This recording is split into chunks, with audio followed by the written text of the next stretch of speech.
Ne blijedi sjećanje na Elvis Presleya, njegovu glazbu i utjecaj na pop kulturu, iako je preminuo 16. kolovoza na današnji dan davne 1977. godine.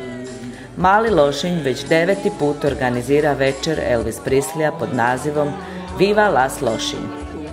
Elvis Presley danas bi imao 81 godinu. Za života postao je legenda potukavši sve rekorde. U 20 godina rada objavio je 97 ploča, a na vrhovima top lista proveo je čak 996 tjedana. Elvisova karijera ostaje jedna od najvećih priča u povijesti glazbe 20. stoljeća.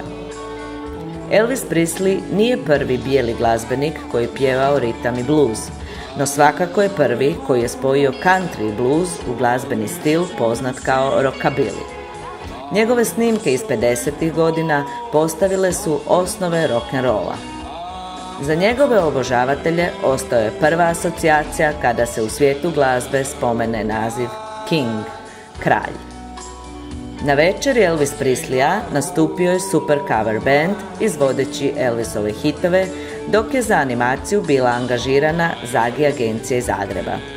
Raspoloženi posjetitelji koncerta tu su se večer mogli družiti s Elvisom, ali isto tako i sa Michael Jacksonom, zetom Elvis Presleya. Oh, what is that?